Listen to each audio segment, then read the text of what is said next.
সৌভাগ্য আমার বাড়িতে এসেছে, একবার দেখো একটু ক্যামেরাটা ঘোরাও। এত মানুষ ফোন করে, খালি আমাকে কমপ্লেন করে মধুমিতাদি ফোন ধরে না, ফোন ধরে না, ফোন করে তোলে না।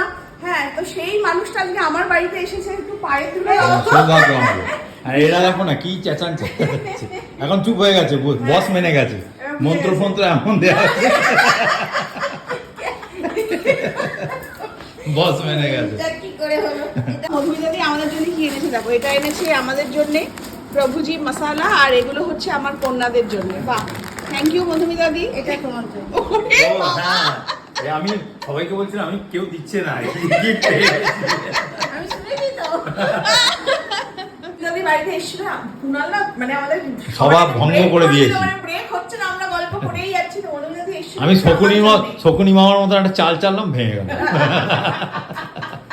না, আমার উপকার করলে বেরো, আমাদের কাজ আছে, কলকাতায় আছে, আমাদেরও আবার বেরোতে হবে।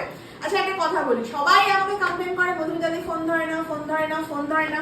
তো মধুমিতাদি ফোন ধরে না, মধুমিতাদি তো সারাদিন ভাই বসে নেই, মানে মানুষটা দৌড়চ্ছে, সেই জন্য ফোন ধরতে পারে না, তার পেছনে মানে ভ্যালিড রিজন তো আছে।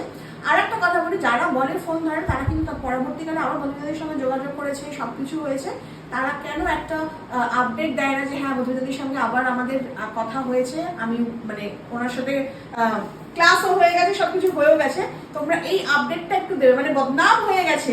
আর একটা আছে যে নেপথ্যে অনেক কাহিনী থাকে, যেটা বাধ্য হয়ে আমি তখন তাদের ইগনোর করতে বাধ্য। হ্যাঁ, সেই আমি কারো সমালোচনা, মানে এটা আমি পছন্দই করি না, সমালোচনার লোকই না, কিন্তু এমন কিছু কাহিনী পেছনে এসে যায় যে যেটার জন্য আমাকে বাধ্য হয়ে ইগনোর করতে হয়, এবং তারাই বেশি দেখি সামনে এসে সমালোচনা করে।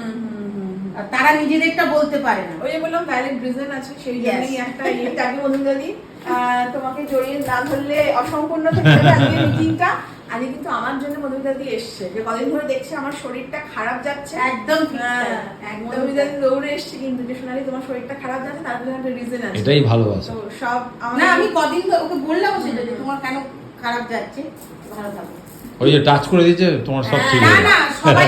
সবাইকে বলবো এরকম পজিটিভ থাকতে শেখো, ঠিক জীবনে উন্নতি করবে। অন্যের দেখে লোভ করে হিংসা করে কিছু হয় না। এটা কিন্তু প্রথম দিন থেকে মধুমিতাদি বলে, সব সময় বলি, আমি সবাইকে বলছি, আমার যতটুকু প্রাপ্য আমি ঠিক ততটা পাবো, 1 টাকা কম পাবো না, 1 টাকা বেশি পাবো। উল্টে হিংসা করতে গেলে যেটুকু প্রাপ্য সেটাও চলে যাবে। ঠিক, চলো এবার একটা দিন বসো, বেশ একটু গল্প টল্প, অনেকক্ষণ ঠিক আছে। চলো।